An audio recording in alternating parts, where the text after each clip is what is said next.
네, 또 잠깐 기도하고 오늘 또 시작하도록 하겠습니다. 하나님, 계속해서 우리가 기독교 강요를 함께 읽으면서 하나님의 뜻을 칼뱅이 이야기한 하나님의 뜻과 또 성경에 대해서 배우고 있습니다. 우리에게 지혜를 주셔서 우리가 잘 깨달아 알게 하시고, 또 오늘 기도와 성례 부분에 대해서 계속해서 얘기할 텐데, 우리가 이것들을 믿음으로 받게 하시고, 또 하나님 바른 기도를 드리며 또 성례에 바로 참여할 수 있는 은혜를 허락하여 주옵소서. 예수님의 이름으로 기도드립니다. 네. 네. 기도 지난주까지 이제 전반의 세 간구 얘기를 했었고요. 오늘 이제 후반부 네 번째 간구 68페이지입니다. 오늘 우리에게 일용할 양식을 주시옵고. 네. 하나님의 영광을 위해서 기도한다. 하나님의 영광을 위해서 기도한다면서 이제 그 하나님의 영광을 구하기 위해서 또 우리의 일용할 양식을 달라는 기도를 하고 있습니다. 사실 이 기도 부분에서는 제가 어저께 또 다시 책을 보면서 보니까 요약을 좀 많이 했더라고요. 요약을 많이 해가지고 조금 책의 내용이랑 이야기를 하면서 좀 보면서 이야기를 하려고 하는데요. 셋째 강구, 우리의 육체가 이 땅에 살고 있는 연약한 것임을 고백하고, 우리가 이 세상에 살면서 여전히 먹을 것이나 마실 것이나 옷가지와 같은 것뿐만 아니라 우리에게 필요하다고 하나님께서 미리 아신 것들을 공급해 주셔서 우리를 보살펴 주실 것을 구합니다. 보통 우리가 이 땅을 살면서 이제 우리 스스로 우리의 능력으로, 우리가 일을 해가지고 우리의 능력으로 우리의 먹을 것을 구한다, 우리의 먹을 것을 이제 구해서 우리가 먹는다라고 생각을 하는데, 이 기도를 통해서 사실은 우리를 하나님께서 먹이고 계심을, 하나님의 보호와 돌보심에 의해서만 살아가고 있음을 우리가 고백하는 거죠. 고백하고, 그리고 그렇게 해달라고 하나님께 간구하는 것이죠. 간구하는 것입니다.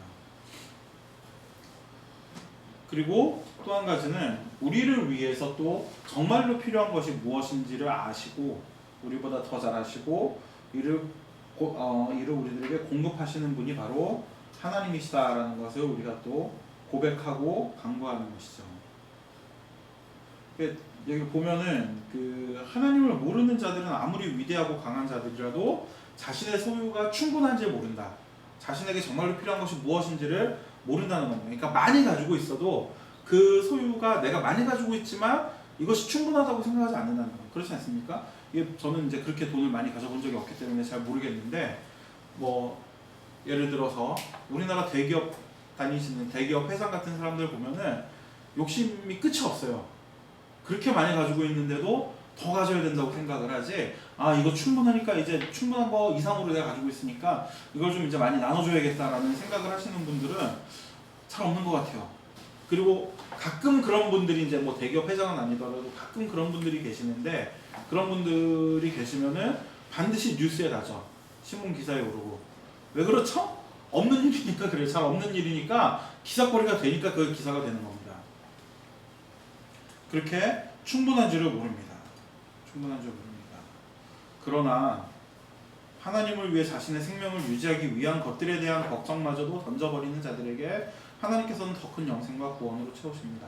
사실은 자기가 가지고 있는 것이 충분하다고 생각하는 정도가 아니라 내가 가지고 있는 이것을 던져버리겠다는 의지까지도 가지고 있는 사람들에게, 그래서 하나님을 위해서 던져버리겠다는 의지를 가지고 있는 사람들에게 하나님께서는 더 큰 영생과 구원으로 채우신다라고 이야기를 하고 있습니다.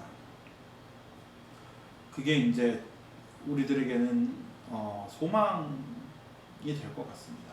제가 이거를 읽으면서 유학생활 동안에도 이 부분을 읽으면서 굉장히 많이 이제 도움도 받고 은혜 받고 막 그랬었는데, 그 우리에게 필요한 것은 오늘 일용할 양식이지 내일 먹을 것이 아니라는 겁니다. 내일 먹을 것이. 그러니까 당장 내 손에 가진 게 오늘 이거 끝나면은 내일 어떻게 하지 하는 생각이 드는 날이 있을 수가 있잖아요. 있어 보셨나요? 네.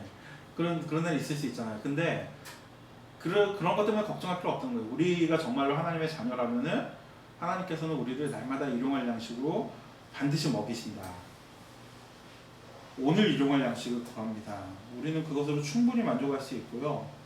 충분히 만족할 수 있고, 또 우리에게 필요한 것은 남들보다 더 많이 더 풍족하게 가지는 것이 아니라 오늘 일용할 양식을 주께 받고 그것으로 만족하는 것이다 라고 이야기를 합니다. 그러니까 지금 이게 사실은 십계명의 그 마지막 10번째 계명과도 일맥상통한 거거든요. 마지막 계명이 내 이웃을 탐내지 말라라는 계명이잖아요. 그거를 그 십계명 보통 해석을 할 때 우리가 만족에 대한 계명이다. 하나님께서 우리에게 주신 것을 만족하라는 그런 이야기다라고 이야기하는데, 오늘 일용할 양식을 주셨고 이 말씀도 결국에는 이 기도도 오늘 하나님께서 우리들에게 오늘 일용할 양식을 주셨다면은 그것으로 만족할 수 있어야 된다. 내일을 위해서. 마치 이스라엘 백성들이 가나안에 들어가기 전에 광야 40년간 방황할 때 날마다 만나를 하나님께서 주실 때 그냥 그날 먹을 것만 가지고 들어갔잖아요. 이튿날 거 뭐 2일치 3일치를 가지고 들어가면은 다음날 다 썩어서 냄새가 나서 못 먹게 하나님께서 그렇게 썩히셨잖아요. 그게 우리들에게 정확한 우리의 삶의 이치를 좀 보여주시는 것 같습니다. 그러니까 하나님이 오늘 우리들에게 오늘 먹을 것을 주셨으면 그것으로 만족하고 감사하면 됐지, 내일 어떻게 하지, 모레 어떻게 하지, 5년 후에 어떻게 하지, 노후에 어떻게 하지 하는 그런 고민과 걱정은 사실은 불신앙이라는 이야기입니다. 이 69페이지 맨 마지막 줄, 이게 칼뱅이 한 이야기를 거의 그대로 옮긴 건데 제가 여기서 되게 많이 그 은혜를 받았거든요. 이 강구는 우리 하늘 아버지께서 오늘 우리에게 일용할 양식을 주시듯이 내일도 이를 실패하시지 않으실 것이라는 믿음의 고백이다라고 이야기하고 있습니다. 그러니까 이게 그냥 단순히 하나님 오늘 우리에게 일용할 양식을 주세요 하고 먹을 것을 달라고 강구하는 것에서 끝나는 것이 아니라, 이 강구를 통해서 하나님 우리에게 일용할 양식 오늘 먹을 것 주셨으면 그것으로 만족합니다, 감사합니다 하는 감사의 고백이기도 하고, 또 하나님 오늘 우리에게 일용할 양식을 주신 것처럼 내일은 또 내일의 양식을 주시는데 하나님 실패하시지 않는 분이십니다라는 믿음의 고백이기도 합니다. 이게 굉장히 우리 인생에 있어서 굉장히 중요한 고백인 것 같아요. 우리 인생과 우리 하루하루 살아가는 데 있어서 오늘 우리에게 일용할 양식을 달라는 이 고백이 달라는 고백뿐만 아니라, 달라는 간구일 뿐만 아니라 믿음의 고백이기도 하고 감사의 고백이기도 한 굉장히 중요한 말씀인 것 같습니다. 5번째 간구, 우리가 우리에게 죄 지은 죄를 사하여 준 것 같이 우리 죄를 사하여 주옵시고. 우리 성도들은 단 한 사람도 빠짐없이 용서가 필요하고 용서를 받은 사람이다. 용서를 받은 사람이다. 그분께서는 그리스도의 고난과 죽음을 통해 우리의 죄값을 받으셨고 이후로 다시는 우리의 죄를 거론하시지도 그 값을 치를 것을 요구하시지도 않으십니다. 그러니까 이게 이제 되게 많은 사람들이 여기에 대해서 오해를 하잖아요. 이게 사실은 요 내용이, 지금 이 내용이 기독교 하면 전반적으로 이게 계속해서 반복해서 등장을 하거든요. 많은 사람들이 내가 뭔가를 해가지고 나의 죄값을 치러야만 한다고 생각을 해요. 그게 정당하다고 생각하고 그게 온당하다고 생각을 하거든요. 그러니까 하나님께 지은 죄, 하나님을 대항해서 지은 죄를 내가 갚아야지 누가 갚겠냐는 생각을 하는 게, 심지어는 성도라는 사람들도 그렇게 생각을 합니다. 왜냐하면 그게 쉬워요. 그게 어려운 게 아니에요. 무슨 얘기냐면은 그 행위를 하는 것 자체가 쉽다는 얘기가 아니라 그게 우리가 인간으로서 가지고 있는 자존심을 세우는 길이기 때문에 그래요. 누군가 아무 이유 없이 나를 용서해 주는 것보다 내가 용서받을 만한 존재가 되는 것이 훨씬 우리의 그 자존심을 세워주고 우리가 뭔가 말할 수 있는 권리를 가진 그런 사람으로 만들어주기 때문에, 심지어는 하나님 앞에서도 하나님의 용서를 받을 만한 그런 가치를 내가 소유하고 있는 게 내 마음이 편하고 내가 그런 사람이 되는 게, 그런 가치 있는 사람이 되는 게 낫지, 나는 무가치한데 하나님이 그냥 나를 용서해 주셨다? 그럼 나는 무가치한 사람으로 끝난다? 그건 되게 마음이 불편한 거예요. 들어오세요.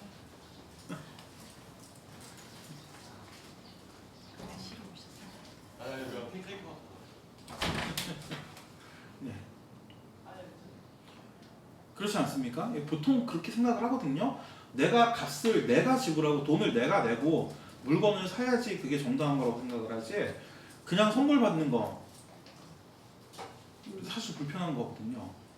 네. 물론 선물 받으면 좋지만 그게 뭐 한 10만 원짜리, 20만 원짜리, 30만 원짜리, 30만 원만 돼도 좀 부담스러울 것 같아요. 20만 원도 부담스러우려나? 근데 그게 아니라 뭐 누가 갑자기 3억짜리 차를 나한테 줬다. 아무 이유 없이. 그러면은 받기가 힘들죠. 물론 그거 제세공과금을 내가 내야 된다면 그것 때문에도 못 받긴 하지만 받아서 팔면 되죠. 근데 막상 진짜로 누가 주는 사람이 주겠다는 사람이 나타나면은 못 받을 것 같아요. 왜? 도대체 왜? 이걸 나한테 줘가지고 뭐 어떻게 하려고? 그 인터넷에서도 요새 그런 얘기 하거든요. 예쁜 여자가 와가지고 잘해주면은 의심해 봐야 된다고. 어느 날 깜깜한 지하실에서 장기가 하나 없는 채로 발견될 수 있다고 그런 이야기들 하거든요. 인터넷에서. 이게 좀 이런 얘기가 이렇게 막 나가도 되나 모르겠지만 하여튼 이유 없이 받는 호의에 대해서 되게 불편한 것이 사람의 마음인데 그거를 하나님한테도 그렇게 적용을 해요. 하나님 앞에 그래서 내가 이만큼의 가치가 있어서 하나님이 나를 이만큼 인정해 주시기를 바라지 아무 가치 없는데 하나님이 인정해 주시기를 바라지 않는 게 인간의 심성이거든요. 칼뱅은 그게 잘못됐다는 겁니다. 칼뱅은 이 책에서 계속 이 기독교에서 계속 그 얘기를 해요. 우리는 무가치한데 하나님은 우리를 은혜로 구해주셨다. 그러니까 네가 발버둥 쳐서 하나님 앞에 뭐가 돼가지고 하나님의 은혜를 받아내려고 하지 마라. 하나님께서는 너에게 거저 주셨으니까 거저 받은 은혜에 감사하면서 살면 되는 거지. 감사하면서 살아야지.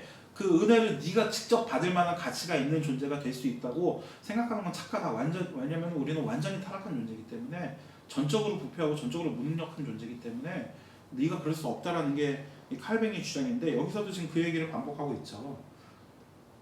여기서도 그 얘기를 하나님께서는 뭐 우리의 죄를 거론하시지도 그 값을 다시 치를 것을 요구하시지도 않는데 만일 누군가 이 용서가 자신의 공로나 의를 통해 받은 것이라고 믿는다면은 그는 아직 스스로가 죄인이라고 자기 자신을 고발하는 것과 마찬가지다. 그러니까 누군가 예수를 믿는다고 이야기를 하면서 예수를 믿을 만한 믿음을 내가 소유했기 때문에 하나님이 나에게 믿음을 주신 거라고 이야기를 한다면은 칼뱅의 말에 의하면은 그는 아직까지도 자신의 죄가 그대로 있는 사람이다라고 칼뱅은 이야기를 합니다.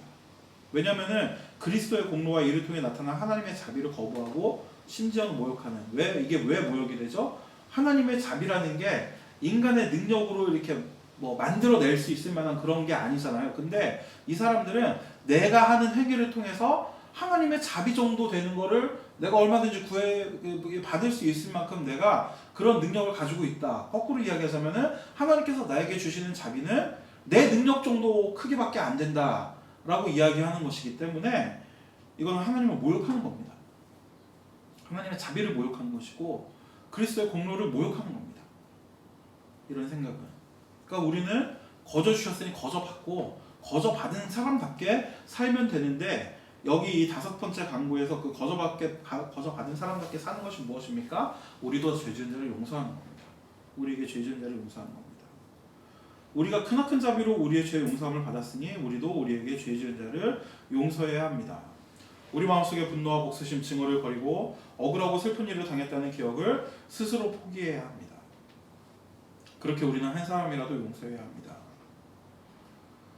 이 강구의 참된 뜻은 우리가 남을 용서하지 않는다면 우리도 용서하지 마시기를 구하는 것입니다. 그토록 큰 용서를 받았으면서도 남을 용서하지 못하는 자들에게 남은 것은 엄중한 심판에 무엇이 있겠습니까? 뭐 다른 거 다 잊어버려도 비탕감 받은 관원에 대한 그 이야기에서 예수님도 그 말씀하시잖아요. 마지막에 어떻게 되죠? 큰 빚을 탕감받았는데 자기 동료를 붙잡고 사는 5개 얻은 사람 다 갚을 때까지 5개다 던져놔라. 무슨 얘기입니까? 죽을 때까지는 감옥에 갇히라는 얘기예요. 갚을 수 없는 큰 돈이기 때문에. 마찬가지로 우리도 우리가 갚을 수 없을 만큼 큰 은혜를 받았다는 것을 먼저 인식을 해야 돼요. 우리의 행위로 갚을 수 없을 만한, 우리의 행위로 만들어낼 수 없을 만큼 큰 은혜를, 큰 자비를, 큰 죄의 용서함을 우리가 받았다는 사실을 먼저 인정하고 그것을 인정한다면은 이제 우리의 삶은 어떻게 나타납니까? 거기에 그 인정과 거기에 대한 감사는 다른 사람들을 용서하는 것으로, 다른 사람들을 돌아보고 그들을 용서하고 그들에 대한 우리의 분노를 멈추고 우리의 화를 멈추고 그들을 용서하는 것으로, 이웃을 사랑하는 것으로 드러나게 된다는 것입니다. 네. 6번째 강구, 우리를 시험에 들게 하지 마시고 다만 악에 섞어없소서. 우리는 날마다 수많은 유혹 가운데 살아갑니다. 하나님의 법을 멀리하게 하고 우리의 욕망에 따라 살아가게 하고 악한 생각과 행동을 하게 하는 마귀의 유혹은 끊임없이 우리 앞에 놓입니다. 그런 유혹들은 부요나 가난, 권력이나 압제, 포로를 삼거나 포로가 되는 신분과는 상관이 없습니다. 그러니까 부자나 가난한 사람이나 압제를 하는 사람이나 압제를 받는 사람이나 옥에 갇힌 사람이나 옥에 가두는 사람이나 상관없이 우리 앞에는 항상 유혹이 있다는 것입니다. 배가 불러서 하나님은 모른다고 할 수도 있고 가난 때문에 도둑질해서 하나님의 이름을 욕되게 할 수도 있는 것이 인간이다. 그렇지 않습니까? 이 잠언의 고백인데 잠언의 말씀인데 배가 불러서 하나님 모른다고 할 수도 있고 가난해가지고 하나님 원망할 수도 있는 게 그러니까 부자나 가난한 자나 차이가 없다는 거예요. 하나님 앞에서는 어떤 그 유혹 앞에 설 때는 차이가 없다는 겁니다. 그래서 우리는 그 어떤 상황이나 환경을 만나도 그 안에 무수히 많은 공격과 공격 앞에 당당히 맞서게 하시며 우리를 지켜달라고 하나님께 기도해야 합니다. 네. 그런 유혹에서 그 누구도 예외가 있을 수 없기 때문에 그 모든 사람들은 다 하나님 앞에 유혹에서 우리를 지켜달라고 하나님께 간구하는 사람들이 간구해야만 합니다. 기도해야만 합니다.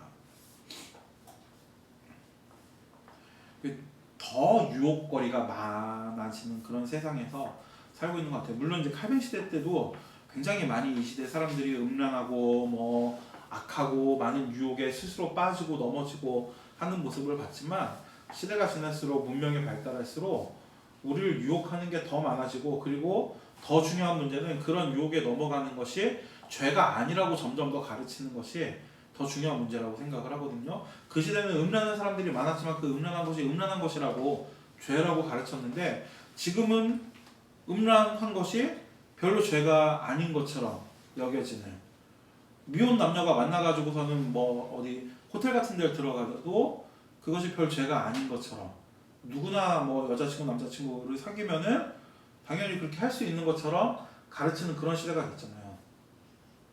그렇지 않습니까? 그런 시대가 됐는데 그 유혹의 크기만큼이나 유혹이 아니라고 죄가 아니라고 여기게 만드는 이 시대가 더 문제인데 그 앞에서 우리는 그래서 더 하나님께 여기에 대해서 기도해야 합니다. 우리는 유혹에 넘어가지 말게 하옵소서, 시험에 들지 말게 하옵소서 라고 기도하기 전에 제 생각에는 요새는 한마디로 더 넣어야 될 것 같아요. 시험이 뭔지를 알게 해달라고, 유혹이 뭔지를 알게 해달라고, 내가 지금 하려는 이 행위가 유혹에 빠지는 것인지 아닌지를 구분할 수 있는, 분별할 수 있는 힘과 지혜를 달라고 더 기도해야 되는데 결국 그 지혜는 성령님께로부터 오고 말씀으로부터 오는 거겠죠. 그러니까 말씀을 자꾸 놓치는 시대가 되는 게 더 큰 문제인 것 같습니다. 하나님이 주시는 시험이 없는 것은 아닙니다. 마귀가 우리를 파괴하고 넘어뜨리기 위해 시험에 던지는 것이라면 하나님께서는 우리가 그의 자녀임을 증명하고 우리를 연단하시기 위해서 시험을 주십니다. 우리의 육체 생각을 주기로. 근데 이런 얘기를 아무 데서나 함부로 하면 안 되는데 칼뱅은 할 수 있는 자격이 있어요.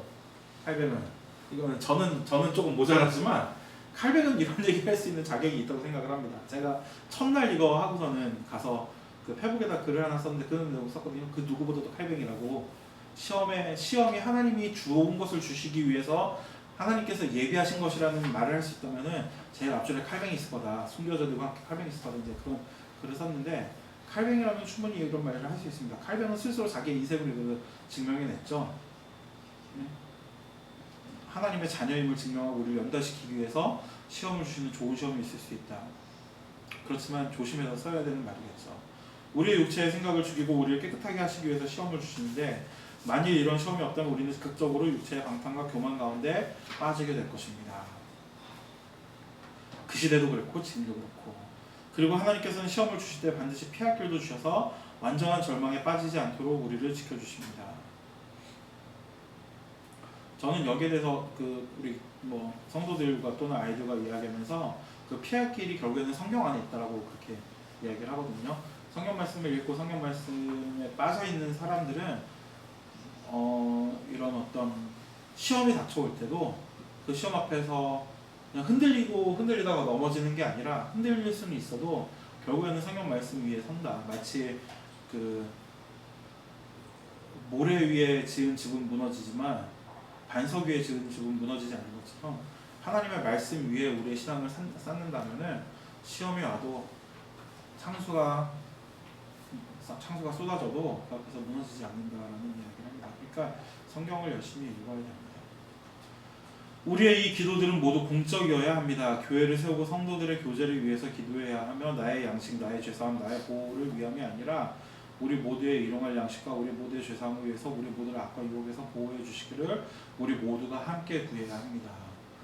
그러니까 되게 이때까지도 지금은 믿음이라는 걸 되게 개인적인 거라고 생각을 하잖아요. 나와 하나님과의 관계가 중요하다고 생각하고 어떤 내가 하나님을 만나는 그런 거에 집중을 하는데 사실은 이 시대까지만 해도 믿음은 굉장히 공동체의 것이었거든요.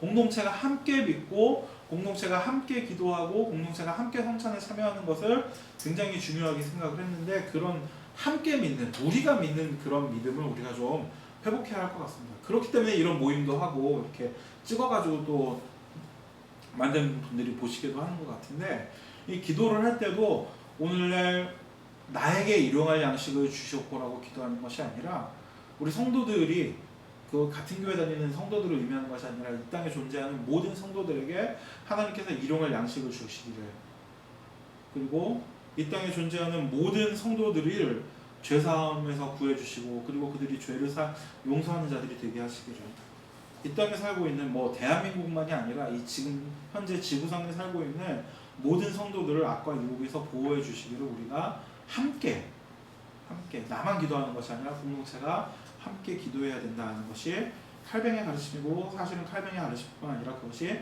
성경의 가르침입니다. 지체됨에 대해서 사도 요한이 이야기한 것처럼 사랑하는 자들하고 우리가 서로 사랑하자라고 말씀하신 것처럼 그 사랑하는 공동체가 되어서 함께 사랑하고 함께 기도하는 것이 우리의 기도가 되어야 합니다. 신앙을 개인주의적으로 그냥 나를 위한 어떤 신앙으로 만들기 시작하면은 제가 보기에는 반드시 문제가 생기는 것 같아요. 반드시 문제가 생기고 나를 위한 신앙이 아니라 공동체를 위한 신앙, 나를 죽이고 나보다 남을 낮게 여기고 남보다 나를 낮게 여기는 그런 신앙이 되어야 합니다. 마지막 간구 나라와 권세와 영광이 아버지께 영원히 있사옵나이다. 이것이 우리가 드려야 할 우리 주님께서 가르쳐 주신 기도의 결론입니다. 나라와 권세와 영광이 아버지께 영원히 있을 것을 알기에 우리는 확고한 믿음을 가지고 평안할 수 있습니다. 우리가 아무리 약하고 가난하고 천해도 이것을 믿기 때문에 기도할 수 있으며 듣고 응답하시는 하나님 아버지의 사랑을 확신할 수 있습니다. 그러니까 기독교 강의를 계속 읽으면서 처음에는 그냥 기계적으로 이렇게 읽었었거든요. 근데 칼뱅에 대해서 좀 입체적으로 공부를 하면서 칼뱅의 인생이나 그런 것에 대해서 입체적으로 공부를 하면서 기독교 강의를 읽으면은 칼뱅이 지금 하는 이 이야기들이 굉장히 좀 이렇게 뼈저리게 와닿더라고요. 그러니까 칼뱅이 지금 여기서도 나라와 권세와 영광이 아버지께 영원히 있을 것을 알기에 우리는 확고한 믿음을 가지고 평안할 수 있다. 사실 믿음은 흔들릴 수 있는 거잖아요. 흔들릴 수 있는 건데 이 마지막 기도를 통해서 그 흔들리는 믿음을 붙잡을 수 있다. 왜냐? 나의 믿음은 흔들리더라도 하나님의 나라는 영원하기 때문에 그것을 우리가 믿는다면 우리는 확고할 수 있다. 아무리 약하고 가난하고 천해도 칼뱅 자기 얘기 아닙니까? 약하고 얼마나 약했습니까? 육체적으로도 약하고 모든 면에서 약한 사람이었고 가난한 사람이었고 그리고 천한 사람이었거든요. 왜냐하면은 그 스위스에서 칼뱅의 신분은 1559년 칼뱅이 죽기 5년 전까지 칼뱅의 신분이 난민이었어요. 난민. 우리나라도 난민 신청하는 사람들 있잖아요. 지금 제가 그 일하는 곳에서도 이집트에서 들어와서 이제 난민 신청하신 분 한 분을 지금 조금씩 우리가 후원하고 도와드리고 있는데 우리나라만 해도 난민 자격을 얻는 것도 굉장히 힘들어요. 난민 자격 얻는 게. 그분은 우리나라 들어온 지 12년 됐는데 아직도 못 얻고 계세요. 근데 올해 이제 좀 나올 것 같다고 그렇게 이야기하더라고요. 난민 자격을 얻는 것도 굉장히 힘들고 지금은 난민을 그냥 그 우리나라 시민이랑 이렇게 동등한 권리를 주긴 하는데 이 시대의 난민들은 그냥 그야말로 성경에서 이야기하는 떠도는 자, 유리거식하는 자, 이방인 그런 거였거든요. 칼뱅의 신분이 그런 거였어요. 그러니까 정말 낮고 천한 그런 위치에 있는 물론 뭐 교회를 칼뱅이 이렇게 주도를 하고 종교개혁을 주도를 했지만 신분상으로는 어디 한 군데서 보호받을 수 없는 그런 사람이었는데 그런 사람이었다는 칼뱅의 어떤 인생을 생각을 하면서 이 글을 읽어보면은 이 글이 좀 새롭게 와닿더라고요. 네. 그렇습니다. 우리들도 여기에 감정이입을 그래서 할 수 있는 것 같아요. 우리의 상황이 사실 그 누구라도 내 상황은 정말 아무 문제 없고 나는 지금 너무 평안하고 너무 만족하고 나는 너무 넉넉하고 나는 너무 정말 인생을 나처럼 살면은 정말 천국과 같은 삶을 사는 사람이다라고 생각하는 사람이 있을까요? 네, 저는 있을 것 같은데 그런 사람들 교회를 안 다닐 것 같아요. 그런 생각을 하는 사람들은 교회를 안 다닐 것 같아요. 모든 사람들이 다 결핍을 느끼고 모든 사람들이 인생을 살면서 일정 정도의 고통을 가지고 살아가는데 그 결핍과 고통이 있음에도 불구하고 하나님의 나라가 영원할 것이기 때문에 하나님의 나라가 영원하기 때문에 나의 결핍과 고통은 영원하지 않을 것을 영원한 것이 아님을 알기 때문에 오히려 더 우리에게 기쁨과 확신을 주는 그런 고백이 될 수 있지 않을까 생각을 합니다. 그러니까 사도신경도 그렇고 십계명도 그렇고 사도신경도 그렇고 주기도문도 그렇고 그냥 그 내용을 주기도문을 옛날에는 되게 주문처럼 외웠었잖아요. 아니 소영찬 목사님 바로 따라하고 쓰시는데 옛날에 뭐 무슨 얘기를 하냐면은 제가 자다가 가위를 그렇게 눌렸었거든요. 제가 자다가 근데 누가 그러더라고요. 가위를 눌릴 것 같으면 주기도문을 100번 외우라고. 그러면은 가위 눌리다가 풀린다고. 그런 식으로 주기도문을 사용을 했어요. 뭐 주기도문을 뭐 외우면은 뭐 귀신이 나가고 뭐 마치 주문 외우듯이 그렇게 사용을 했는데 사도신경이든 주기도문이든 주문이 아닙니다. 기도입니다. 기도.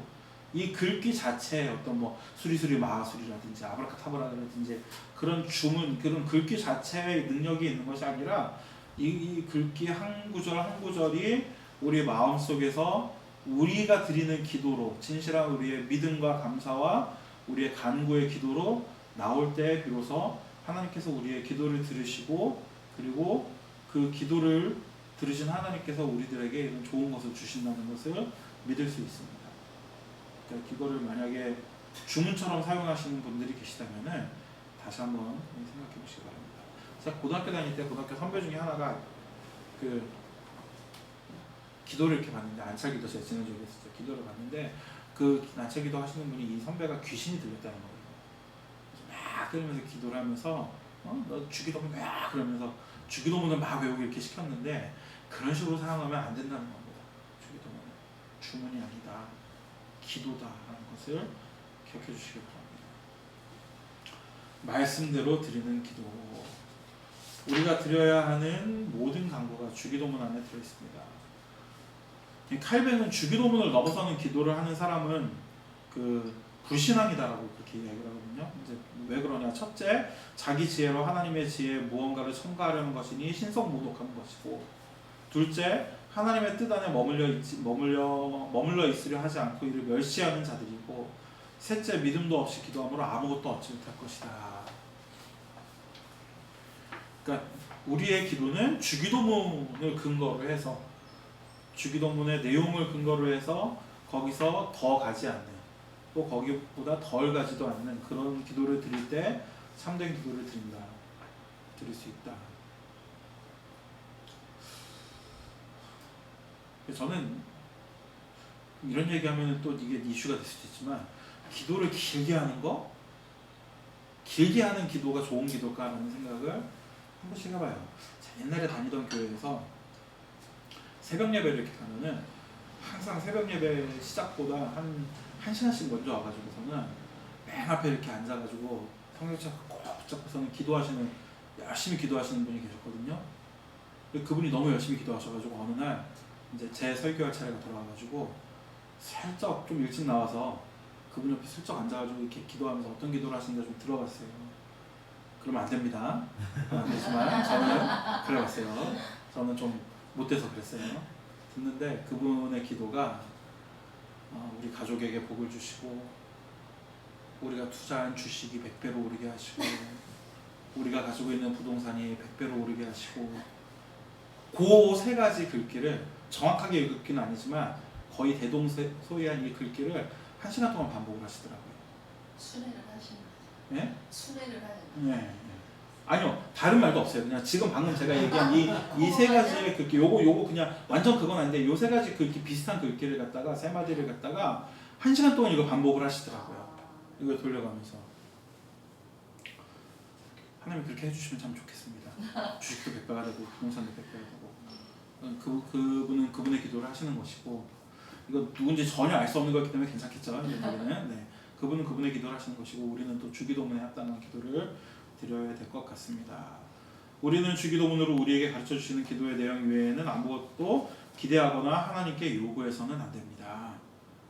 하나님은 우리에게 정말로 필요하고 우리가 정말로 기도해야 할 것이 무엇인지를 우리 자신보다도 더 잘 아십니다. 우리 인생에 필요한 것이 주식이나 부동산이냐 아니면은 우리 인생에 필요한 것이 물론 주식 투자할 수도 있고 부동산을 가지고서는 부동산을 유지하고 할 수도 있지만 우리가 정말로 기도해야 되는 것은 주식이나 부동산에 대한 기도가 아니라 주기도문의 내용, 지금까지 배운 대로 주기도문의 내용이다 라는 것이 칼뱅의 주장입니다. 칼뱅의 가르침입니다.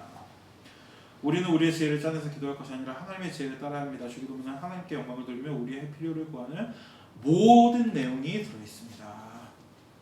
그러니까 주기도문에 덧붙여서 여기서는 일용할 양식을 구하라고 하지만 거기에다 이제 덧붙여가지고 하나님께서는 잘 모르시는 것 같은데 우리 아들이 이번에 좋은 대학교를 가야 되는데 잘 모르시니까 그것도 좀 덧붙이고 그 다음에 우리가 지금 세 식구가 살기에는 38평이 조금 좁은 것 같으니까 이제는 45평으로 옮겨갈 수 있게 그것도 좀 덧붙이고 그렇게 우리가 기도를 할 수도 있거든요. 할 수도 있지만 우리가 정말로 우리에게 필요한 것이 그런 것인가? 하나님께서 우리에게 구하기를 원하시는 것들이 정말로 그런 것인가에 대해서는 우리가 깊이 고민하고 성경으로 돌아가서 성경의 말씀을 깊이 탐구하고 그리고 우리에게 필요한 것이 무엇인가를 정말로 우리가 본질적으로 고뇌하고 그럼에도 불구하고 그런 것들이 필요하다고 생각된다면 구해도 좋겠죠. 그러나 성경에서는 그런 것들이 본질은 아니라고 우리에게 가르치는 것 같습니다. 제가 볼게요. 우리가 정말로 행복하기를 원한다면 주기도문을 따라 기도해야 합니다. 물론 주기도문의 1.1획도 바꾸지 말고 그대로만 기도하라는 것은 아닙니다. 그러나 우리가 사용하는 단어와 문장은 다를 수 있어도 그 내용에 있어서는 주기도문을 잘 따라야 합니다. 자, 또 이제 칼뱅은 기도에 대해서 이렇게 이야기합니다. 우리는 기도에 일정한 시간을 할당해야 합니다. 우리의 연약함과 나태함 때문이라도 기도의 시간을 따로 내서 실천이 필요합니다.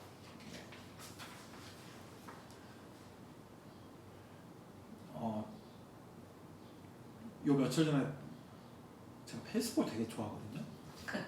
며칠 전에 또 페북을 보는데 어떤 분이 제 친구는 아니고 모르는 사람인데 제 패치는 아닌데 제 팬 희한하게 제 패치 중에는 그런 글 쓰시는 분은 안 계세요. 그런 글 쓰시는 분은 제가 패치는 안 맺은 건가 모르겠는데 어떤 분이 최소한 하루에 1시간 기도해보라. 그러면은 지금까지와 인생이 완전히 달라질 것이다. 그런 글을 어딘가에 올리신 거를 제가 봤어요. 제가 보고서는 그리고서 한 이틀 정도 고민을 했어요. 정말 그럴까? 1시간? 2시간 기도하면 더 바뀌려나? 3시간 기도하면 더 바뀌려나? 하루에 반나절을 기도하면 정말 인생이 진짜 황홀할 정도로 바뀔까? 하는 생각을 했거든요. 칼뱅은 시간을 할당해서 열심히 내고 시간을 할당하라고 이야기하지만 그 얘기가 긴 시간을 기도하라는 얘기는 아닌 것 같아요. 네, 그 얘기가 칼뱅 스스로도 그렇게 긴 시간을 기도했다는 기록은 잘 못 찾겠더라고요. 칼뱅 스스로도 칼뱅에 대한 그 묘사를 보면 거의 언제나 뭔가를 읽고 있거나 뭔가를 쓰고 있는 사람으로 기록하지 뭐 침대에 앉아서 기도하는 모습이었다, 뭐 기도에 2시간을 썼다, 그런 기록은 못 본 것 같아요. 제가 더 얘기하면 근데 이상해질 것 같네요. 여기서 이제 녹음도 하고 있는데 하여튼 기도에 일정한 시간을 할당해서 정해진 시간에 기도하는 훈련을 받는 것은 좋은 것이지만 그렇게 했다고 해서 그것이 나에게 어떤 눈에 보이는 유익으로 돌아올 것이다 라는 그런 생각을 가지고 기도를 한다면은 그렇다면 그건 옳은 것인가에 대해서는 우리가 잘 생각해야 됩니다. 그러니까 기도를 하는 것이 하나님의 영광을 위해서 기도하는 것이지, 칼뱅이 계속 이 기도라는 항목에서 계속 반복했듯이 우리가 기도하는 것은 하나님께 영광을 돌리기 위해서 하나님의 영광을 드러내기 위해서 기도하는 것이지, 내가 기도를 했을 때 하나님이 나에게 어떤 현세의 물질적인 복을 주실 것이 확실하기 때문에 내가 그 복을 받기 위해서 하루에 몇 시간을 기도한다라고 생각하고 기도하면은 하나님이 들어주실까? 저는 조금 거기에 의문입니다. 기도의 목적은 하나님의 영광이 되어야 됩니다.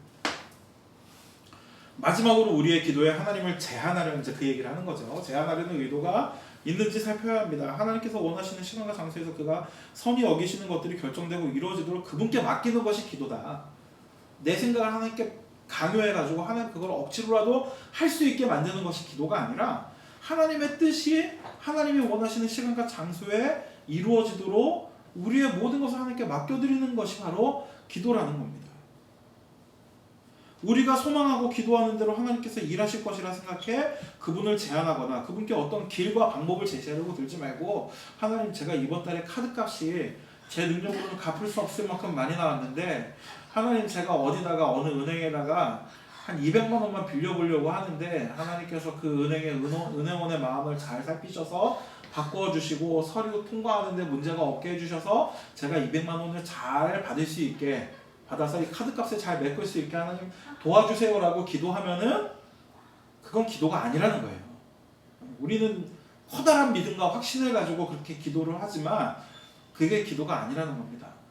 우리는 그렇게 기도해서 가서 그게 정말로 이루어져가지고 200만 원을 대출받을 수 있으면은 200만 원 대출은 요새는 좀 너무 작나요, 양이? 액수가? 하여튼 200만 원 대출 받을 수 있었으면 하나님께서 나를 사랑하셔서 나의 기도를 들어주신 것이고 만약에 그런 기도를 열심히 한 일주일 정도 하고 가서 했는데 띵하고 빠꾸를 맞으면 빠꾸라고 하면 안 되죠. 뭐라고 해야 되죠? 띵하고 퇴짜를 맞으면은 하나님 왜 이러시지? 나를 버렸어. 예, 하나님 나를 버리시나? 하나님 나를 어쩌라는 겁니까? 이렇게 생각을 하게 된다면은 200만 원 대출을 받을 수 있었던 간에 없었던 간에 그것은 기도가 아니었다. 나는 기도가 아니었다. 이렇게까지 얘기하는 게 들어가도 되나요, 목사님? 네. 목사님 무조건 괜찮다고 하시는데 잘 모르. 현실적이에요. 네. 우리 신자들이 늘 네. 허풍에 빠져 있는 게 많아서 네. 바늘로 콕 찍어서 해지가 돼요. 네. 그러니까 앞에 카드값 때문에 내가 기도할 수는 있지만 빵꾸가 날 수밖에 없는 카드값 때문에 내가 기도할 수 있지만 참된 기도는 뭡니까? 참된 기도는 카드값에 빵꾸가 나도 하나님께 영광을 돌리는 것이 참된 기도고 참된 신자의 길입니다. 제가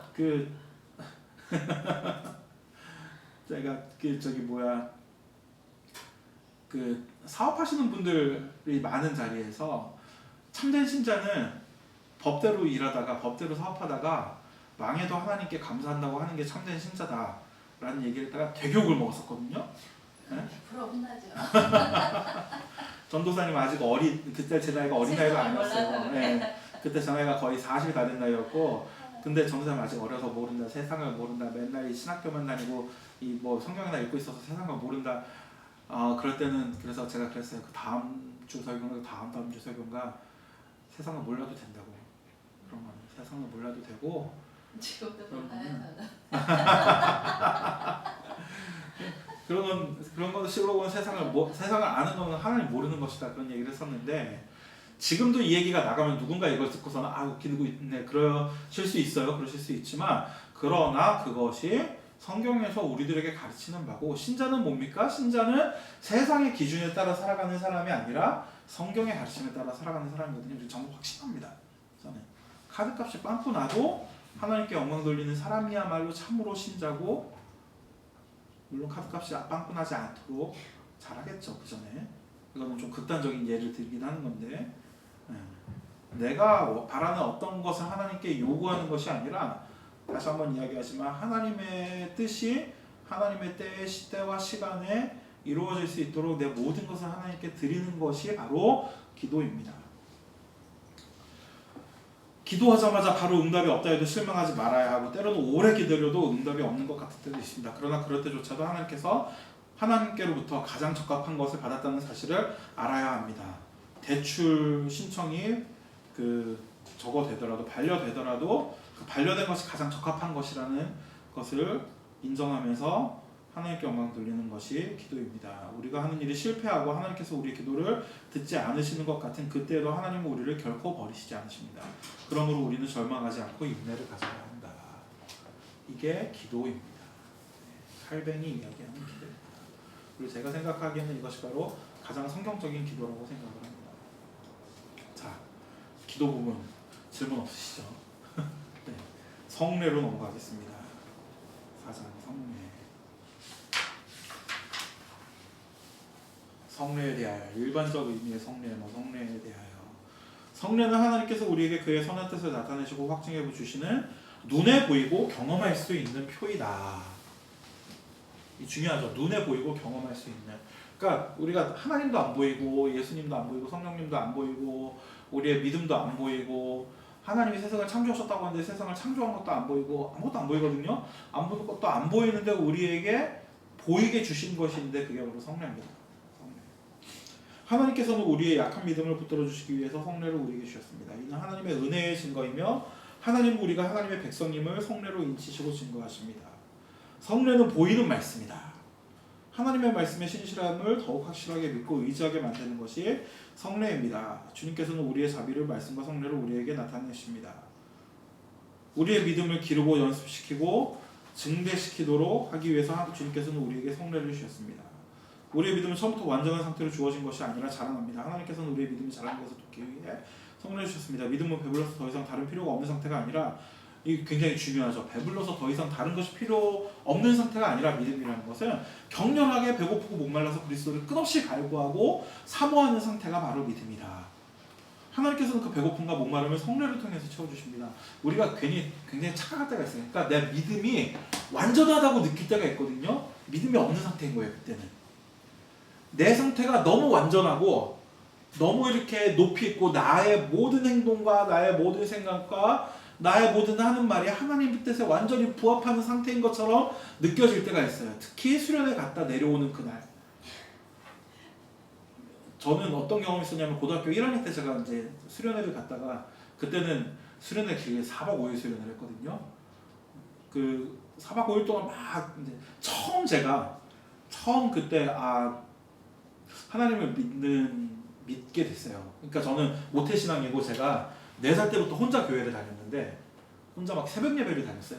다녔대요. 저는 잘 모르겠는데 제가 어머니가 새벽에 일어나서 새벽 예배 가자고 어머니 깨우면 어머니가 안 일어나면 그냥 제가 혼자 챙겨 나가가지고 큰 길을 2번 건너가지고 새벽 예배를 다녔대요. 제가 그랬는데도 불구하고 제가 정말로 하나님이 살아계시고 정말로 나에게 믿음이 있구나 하는 것을 경험한 게 고등학교 1학년 때 그 4박 5일 수련회를 갔다 그런 걸 경험했는데 수련회가 끝나고 내려오면서 무슨 생각이 드냐면은 자꾸 보이는 사람, 눈앞에 보이는 모든 사람들에게 이거를 전하고 싶은 거예요. 버스를 타면 앞에 앉아있는 아저씨를 머리통을 내려다보면서 내가 복음을 전해야 되는데 하는 그런 충동을 막 너무 느끼는 거예요. 그거를. 그러면서 그것과 동시에 무슨 생각을 했냐면 나는 정말 됐다 이제. 끝났다. 나의 인생은 이제 믿음으로 가득 찬 그리고 나의 인생은 그 행복으로 가득 찬 그리고 나의 인생은 다른 사람들을 하나님 모르는 사람들을 불쌍히 여기면서 긍휼히 여기면서 그들에게 복음을 전하는 것으로 가득 찬 그런 인생이 될 것이다 라는 너무나도 강한 확신과 너무나도 강한 그 행복과 그런데 이렇게 마치 푹 이렇게 젖어 있는 것처럼 그런 상태였거든요. 딱 3일 가더라고요 그게. 그리고선 다시 혼란에 빠져요. 3일 전에 내가 이랬는데 오늘 내가 왜 이러지? 그거 가짜였나? 내가 그게 느꼈던 게 그냥 느낌이었나? 나는 이렇게 끝장나버리는 건가?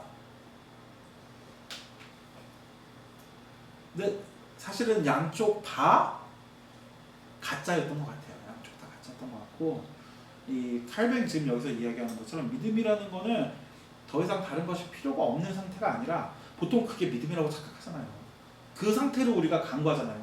흔들리지 않고 모든 것이 완전히 충족되어 있고 더 이상 뭔가가 필요 없는 상태가 바로 믿음이라고 생각하고 그거를 우리가 바라는데 그거 우리가 욕망하는데 사실은 믿음은 그런 것이 아니라 격렬히 바라는 상태다. 믿음은 그리스도를 격렬히 바라고 그분을 만나기를 그분과 함께하기를 격렬히 바라고 그분에 대해서 격렬히 배고프고 격렬히 목말라서 내가 정말 죽겠는 것 같은 정말 괴로운 끝없이 내가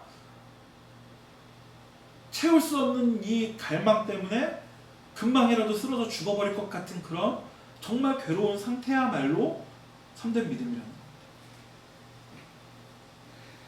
그리고 우리는 하나님께서 그 배고픔과 목마름을 성례로 채우실 것을 알기 때문에 그리스도를 욕망하듯이 그리스도를 끝없이 갈망하듯이 성례를 갈망하는 그런 존재가 되는 겁니다.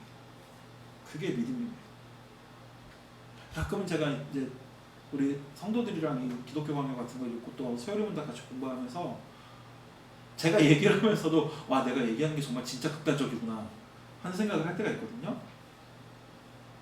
근데 믿음이라는 게 그 극단적인 것 같아요. 믿는 자들의 삶도 제가 그 레디컬이라는 책을 굉장히 좋아하는데 우리 인생은 그냥 어중간하게 세상과 하나님 사이에다가 양발을 걸치고서는 어중간하게 세상을 사랑하면서 어중간하게 하나님을 사랑하는 그런 것이 아니라 믿음이라는 것은 레디컬하게 하나님을 사랑하고 레디컬하게 그리스도를 따르는 것이 믿음인 것 같아요.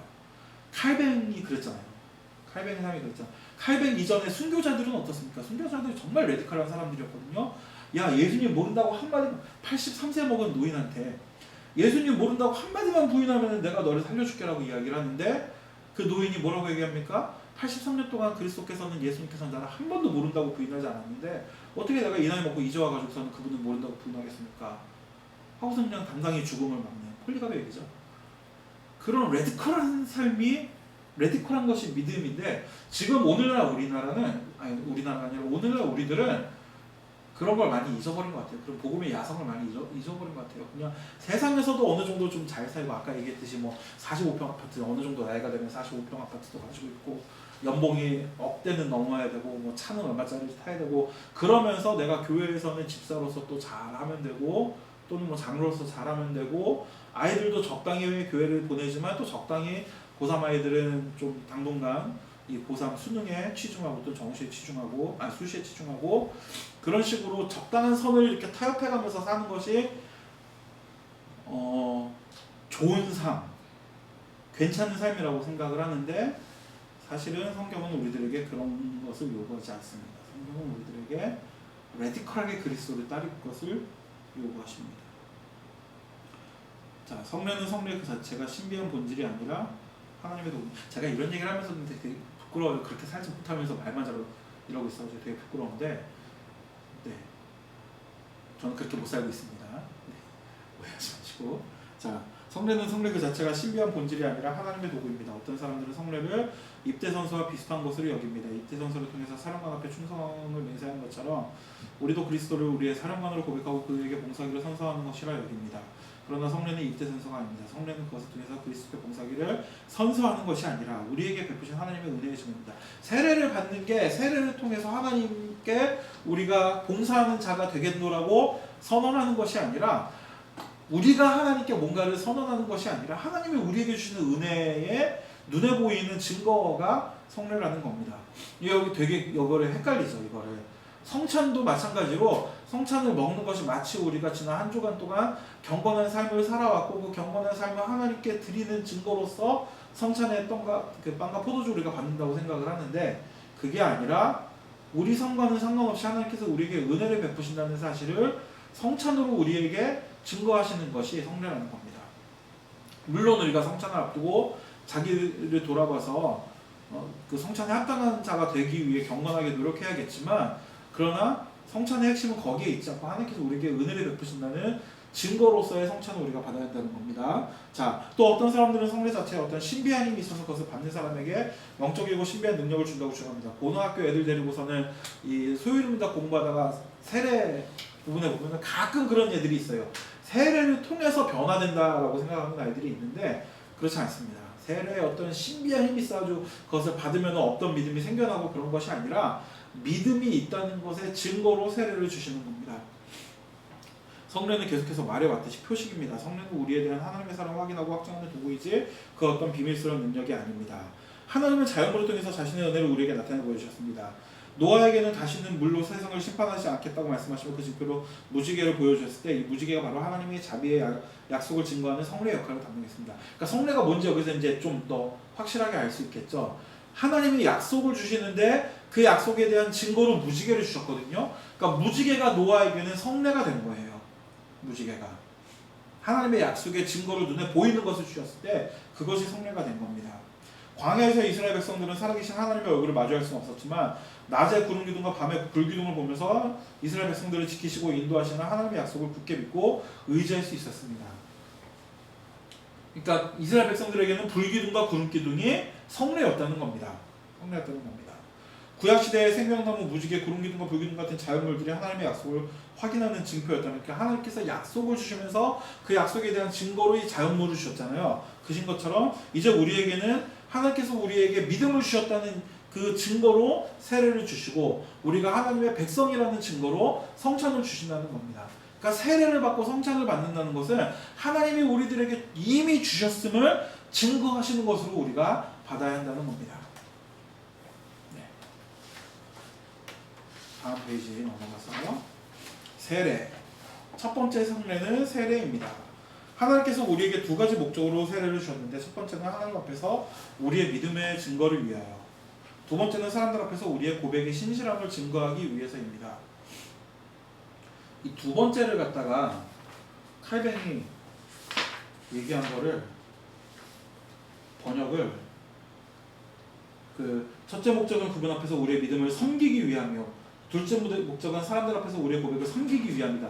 섬긴다라는 걸로 이렇게 번역을 하셨는데, 그 칼뱅도 실제로 섬긴다는 말을 썼거든요. 그러니까 이걸 가지고 되게 좀 그 어려워하시더라고요. 이거 이 책 가지고 할 때는. 근데 그 섬긴다는 것이 뭐냐면 그 고백을 드러낸다, 나타낸다. 고백을 나타내 가지고 섬기는 거예요. 그러니까 고백을 나타내서 섬기는 겁니다.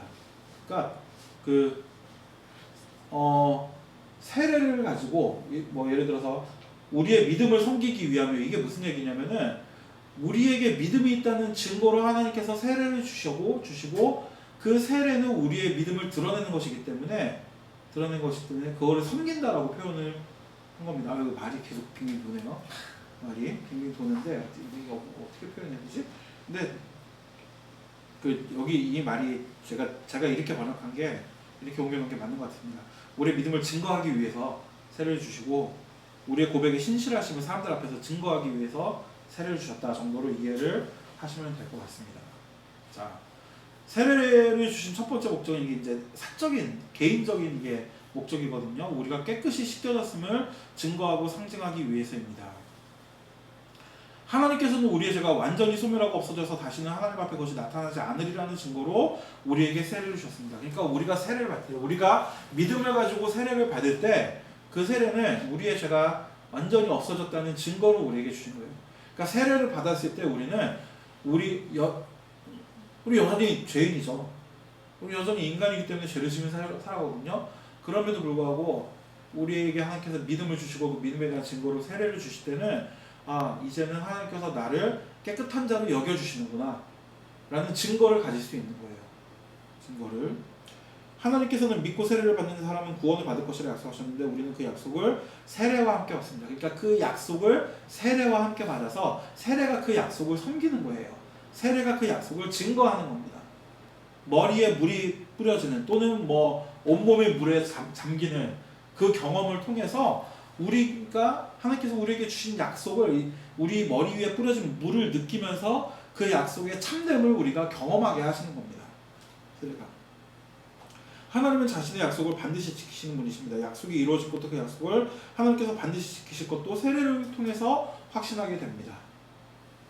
하나님의 약속이 성취됐다는 물리적 증거로 물이 뿌려지고 그 물이 머리 위에 느껴지고 그 물 뿌림을 우리 눈으로 보게 됩니다. 구름기둥처럼 불기둥처럼 무지개처럼 세례의 물을 눈으로 보므로 우리는 하나님의 약속이 이루어짐을 확인하게 됩니다. 우리를 구원하신다는 하나님의 능력이 복음에 담겨지고 그 약속이 성취되었다는 증거가 세례에 담겨집니다. 이래서 세례를 받는 겁니다. 하나님께서 이래서 우리에게 세례를 주시는 겁니다. 이건 뭐 더 덧붙일 말이 없겠지만 이대로 충분하시죠. 네. 넘어가서 세례는 또 세례받기 전 과거의 죄만 인하여졌다는 의미만을 가지지 않습니다. 우리는 한 번의 세례로 전생의 모든 죄가 다 씻겨져 깨끗하게 되었다는 증거를 받습니다. 죄로 넘어질 때마다, 이 부분이 중요한데, 죄로 넘어질 때마다 세례를 통해 우리의 죄를 씻어주는 하나님의 사랑을 떠올리며 죄사함에 대한 확신을 가져야 합니다. 그러니까 과거에 세례를 받은 그 경험이, 그 기억이 현재 죄 때문에 고민하는 우리들에게 그 하나님의 약속의 증거로 다시 한번 증거될 수 있다는 것을 이야기합니다. 그러니까 우리는 특히 유아 세례를 받으면 세례받은 기억이 없잖아요. 저도 이제 유아 세례 받는데 전 감리교회에서 받았거든요. 동대문교회에서 유아 세례를 받았는데 전혀 기억이 없어요. 전혀. 당연하죠. 예? 그냥 어머니한테 들어서 너는 동대문교회에서 유아 세례를 받았어라고 들었기 때문에 아는 거지 전혀 기억이 없거든요. 그러나 제가 세례를 받았다는 것은 확실한 일이고, 그리고 세례를 주신 하나님께서는 저에게 믿음을 주셨다는 것도 제가 확신하고 성경을 통해서 그것에 대한 확증을 제가 가지고 있고, 그렇기 때문에 제가 지금 어떤 죄 때문에 그 죄의 문제로 고민하더라도 그래도 그 제가 가지고 있는 이 증거들이 그 죄의 문제가 있음에도 불구하고 하나님께서는 나의 하나님이시고 나를 사랑하시고 내가 지은 그 죄에 대해서 물론 제가 회개해야 되고 그리고 그 죄로부터 돌이켜야 되지만 그럼에도 불구하고 하나님께서 나를 사랑하고 계시다는 그 증거를 세례에 대한 기억 또는 세례에 대한 확신을 통해서 우리가 가질 수 있다는 겁니다. 그러니까 우리가 생각하는 세례와 칼뱅이 이야기하는 세례가 좀 다를 수도 있을 것 같아요. 우리는 그냥 한 번의 경험으로 지나가 버린 것으로 생각하지만 칼뱅은 그 한 번의 경험이 우리의 인생을 통해서 우리 인생 전체를 통해서 우리에게 확신을 주는 현재적인 것으로 칼뱅은 우리들에게 이야기를 하고 있습니다. 물론 이것은 대담하게 죄를 지으라는 말은 아닙니다. 이 얘기를 꼭 덧붙여야 돼요. 우리 인간은 약해서 이렇게만 이야기하면 나 세례 받았으니까 나에게 믿음이 있으니까 죄를 져도 돼 라고 생각을 해버리기 십상이고 실제로 그런 사람들이 있는데 그래서 칼뱅은 덧붙입니다. 대담하게 죄를 지으라는 말이 아니라 이런 확신과 소망은 무감각하게 죄를 짓는 사람이 아니라 죄로 인해 절망하며 신음하는 사람들에게 주어지는 것입니다.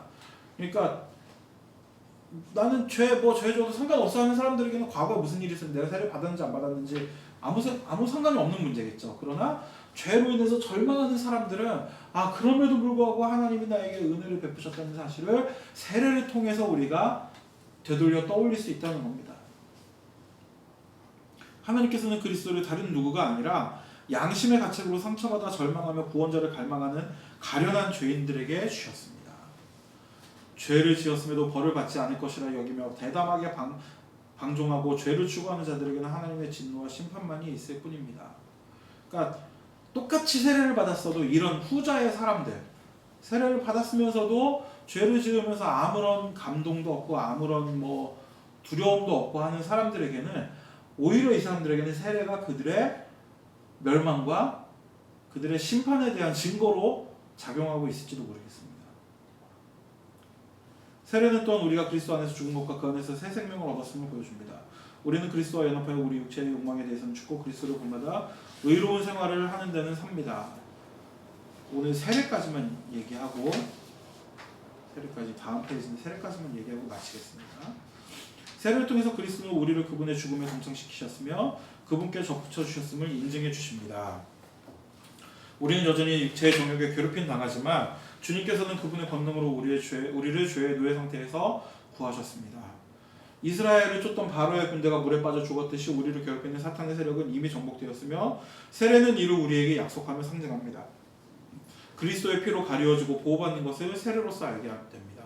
그러니까 자기 죄 때문에 너무 괴로워하고 너무 그것 때문에 죄책감에 시달리는 사람들에게 세례는 우리가 이미 구원받았고 우리가 이미 그리스도의 피로 씻김받았고 보호받고 있음을 알려주는, 그래서 죄의 세력과 사탄의 세력이 우리를 어찌할 수 없음을 우리들에게 보여주는 그런 어떤 그 약속의 증거가 된다는 것입니다. 어떤 이들은 세례를 통해서 우리가 원죄와 아담의 부패한 유전으로부터 벗어나며 처음 창조 시의 순수함을 되찾는다고 주장하지만 이 주장은 잘못된 것입니다. 누구도 그렇게 될 수는 없죠. 누구도. 우리의 본성은 모든 부분이 타락하고 부패했기 때문에 우리는 하나님 앞에서 진노와 저주를 받아 마땅한 자들입니다. 또한 이 왜곡된 본성은 우리 안에 없어지지 않고 남아있어 죄의 열매를 계속해서 쏟아내게 합니다. 이거를 고민하는 사람들이 믿는 사람들이고 이거를 고민 없이 그냥 그럴 수 있어 하는 사람들이 믿지 않는 사람들입니다. 단순히 아담이 창조 때 가지고 있었던 원래의 의로움이 없어진 것만이 문제가 아니라 우리의 부패한 본성은 우리가 끊임없이 죄를 짓게 만듭니다. 인간은 전적으로 이 죄에 대한 욕망으로 이루어져 있다. 우리가 육체 안에 사는 동안에는 죄의 흔적과 영향은 우리 안에 항상 남아있을 것입니다. 그러나 하나님께서 우리에게 주신 약속을 통해 세례를 통해 붙잡고 있다면 그 죄의 흔적이 우리를 지배하지 못할 것입니다. 약속을 세례를 통해 붙잡고 있다면 세례의 경험을 통해서 하나님이 우리를 구원하시고 우리를 깨끗하게 하셨다는 약속을 우리가 떠올릴 수 있는 사람이라면은 이 죄의 흔적이 우리를 완전히 지배하지 못할 것이다. 또한 세례는 우리가 그리스도 안에 접붙여져 그분과 완전히 연합했으며 그분께서 소유하신 모든 복의 동참자가 되었다는 증거로 우리에게 주어집니다. 단순히 죄를 짓지 않는 죄의 문제가 해결받은 수준에서 끝나는 것이 아니라 이제는 모든 복을 그리스도와 함께 누리는 자들로 우리를 부르셨다는 사실을 세례를 통해서 우리에게 알려주십니다. 또한 세례는 공적인 의미가 있는데 이제 지금까지가 개인적인 그 차원에서의 세례의 의미였고 공적인 차원에서의 세례의 의미가 있는데 사람들 앞에서 우리의 고백의 증거가 된다는 것입니다. 그러니까 우리가 그 세례를 받기 전에 신앙 고백을 하잖아요. 우리 교회 같은 경우도 세례 받기 전에 세례 받는 분들에게 이렇게 공적으로 신앙 고백을 시켰는데 시켰던 것 같아요. 시켰는데 그 자기 입술로 증거한 그 신앙 고백을 앞에 있는 회중들에게 증거하는 것으로서 세례가 또 베풀어지는 겁니다. 그 사람의 신앙 고백을 세례를 통해 하나님의 백성으로 간주되기를 원하고 같은 하나님을 예배하는 데 합류하며 모든 그리스도인들과 함께 하나의 공교회를 이루기를 소원한다는 것을 세례를 통해서 증거하는 겁니다. 그러니까 내가 지금까지는 죄의 자녀로 내가 죄 속에 빠져 살았지만 이제는 내가 공교회의 일원이 되기를 원합니다라고 고백을 하고 그 고백에 대한 증거로 눈에 보이는 증거로 세례를 받게 됩니다. 그리고 이 증거는 개인적이고 사적인 것이 아니라 예식을 통해 공적인 것으로 교회 앞에 드러내게 됩니다. 우리는 세례를 통해서 우리의 신앙을 공개적으로 고백합니다. 우리는 이 세례를 하나님의 손으로 받는 것과 같이 여겨야 합니다. 죄악에 대한 기억을 없애주시는 분도 우리를 깨끗하다고 여겨주시는 분도 하나님이십니다. 세례를 베푸는 인간의 손에 어떤 능력이 있는 것도 아니고 그 인간의 가치로 세례에 무언가를 더하거나 뺄 수 없습니다. 삼위 하나님의 이름으로 세례를 받는 것이고 인간의 손은 단지 전달하는 도구에 불과합니다. 그래서 이 개신교는 카톨릭에서 받은 세례를 인정을 합니다. 모 교단에서는 그걸 인정하지 않고 제세를 받아야 된다고 해가지고 제세파의 일원이 되어가고 있었는데 안타까운 일인데 이 칼뱅 시대 때도 칼뱅도 그렇고 루터도 그렇고 카톨릭에서 영세 받은 사람들이 개종했을 때 다시 세례 받으라고 요구하지 않았습니다. 왜 그러냐면은 카톨릭에서도 세례를 줄 때 성부와 성자와 성령의 이름으로 세례를 주거든요. 그렇기 때문에 칼뱅은 그 세례를 주는 손의 능력이 있는 것이 아니라 성부와 성자와 성령의 이름의 능력이 있는 것이기 때문에 거기서 받은 세례도 유언 세례다라고 그렇게 이야기를 하고 그래서 이제 개신교에서 카톨릭에서 온 사람들에게는 세례를 다시 주지 않습니다. 반대로 개신교에서 세례 받은 사람들이 카톨릭으로 넘어갈 때는 다시 받아야 돼요. 영세교육 받아가지고 세례를 다시 받아야 돼요. 그쪽에서는 개신교 세례를 유효한 것으로 인정을 하지 않습니다. 이게 카톨릭과 개신교의 차이예요. 그러니까 이런 얘기도 하면은 또 안 좋아하는 분들이 많이 계시지만 많은 사람들이 개신교는 조금 못되고 카톨릭이 조금 이렇게 낮고 긍휼이 있고 이렇게 부드럽고 젠틀하다 그렇게 생각을 하는데 사실은 겉으로 드러나는 모습은 그렇게 할지 몰라도 그 실상을 들여다보면 카톨릭은 개신교를 전혀 인정을 안 하는 거예요. 개신교를. 그러니까 또 호도된 형제들 해가지고 제목은 형제들이라고 하지만 세례 새로 주는 거 보면은 형제라고 인정을 안 하는 것 같아요. 반면에 개신교는 맨날 카톨릭 갖다가 이단이라고 욕하고 막 그러지만 거기서 오는 사람들한테 세례 다시 받아야 된다라고 이야기하지 않는 것으로 볼 때 그 개신교에서는 욕하지만 형제라고 보는 것 같기는 해요. 이렇게 얘기하면은 양쪽에서 다 싫어할 것 같은데 네, 하여튼 그렇습니다. 마지막으로 유아 세례에 관해서라면은 유아들 가운데도 하나님의 택하신 백성이 있을 것이 확실하며 나이는 하나님이 주시는 영광을 얻는데 아무런 장애가 되지 못하고 택함받은 자들이 늦든 이르든 인생의 어느 시점에 이 타락한 감옥에서 노임받았든지 간에 영생으로 들어가는 것은 믿음에 의해서입니다. 또한 주님은 아이들이 자신에게 오는 것을 금하지 말라고 하셨고 천국은 이 아이와 같은 자들에게 주어진다고도 하셨습니다. 비록 유아들이 자신의 입으로 믿음을 고백하지 못해도 마치 태어난 지 8일 만에 할례를 행하라 명하셨다는 하나님의 명령처럼 약속받은 자들의 자녀에게는 세례를 베푸는 것이 합당한 일입니다. 이게 중세 때는 이게 굉장히 좀 비극이었거든요. 어떤 비극이었었냐면은 유아 사망률이 높으니까 얘가 죽기 전에 세례를 받아야 되니까 3일 만에 이렇게 세례를 베풀었어요. 근데 한겨울에도 찬물에다가 찬물 이렇게 받아놓고 이렇게 3번을 넣었다 뺐다 이렇게 하니까 그게 유아 사망률에 또 일조를 하는 그런 게 됐었거든요. 이제 죽기 전에 세례를 받고 죽어야지 천국을 가는 거니까. 근데 칼뱅의 말씀에 의하면은 이와 같습니다. 나이는 하나님이 주신 영생을 받는데 아무런 장애가 되지 못한다.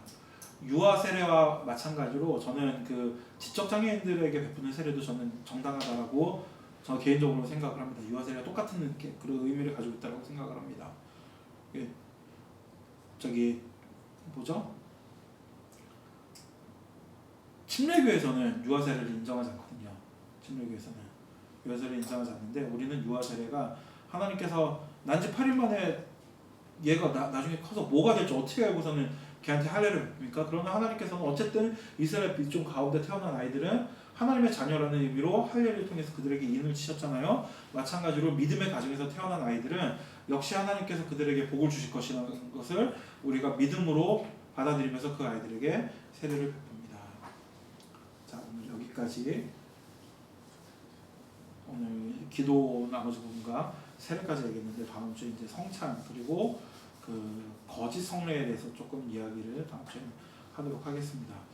오늘 읽으면서 오늘 얘기를 하면서 굉장히 좀 레디컬한 얘기들을 많이 평소보다 많이 한 것 같은데 다시 한번 우리의 믿음은 좀 우리가 결단하고 하나님을 따라 나서는 믿음이 돼야 될 것 같습니다. 인생의 어려움이나 우리 앞에 닥치는 닥칠 것으로 여겨지는 예견된 고난 때문에 주저하는 것이 아니라 그런 고난을 오히려 기쁨으로 받을 수 있는 것이 그런 믿음을 하나님께 우리가 달라고 하는 것이 참된 기도이고 그런 믿음 앞에 그런 고난 앞에 똑바로 서는 것이 믿음이 아닌가 그렇게 생각을 합니다. 우리 기도 지난주에 오늘 하시겠다고 했으니까 기도해 주시고 마치도록 하겠습니다. 하나님 아버지 감사합니다. 오늘 저희가 기독교 강의를 이렇게 듣고 정말 주기도문과 세례에 대해서 들었습니다. 이게 정말 주님 말씀을 들어듣고 살 수 있도록 주님 인도하여 주시옵소서. 예수님의 이름으로 기도드립니다. 아멘. 수고하셨습니다. 수고하셨습니다.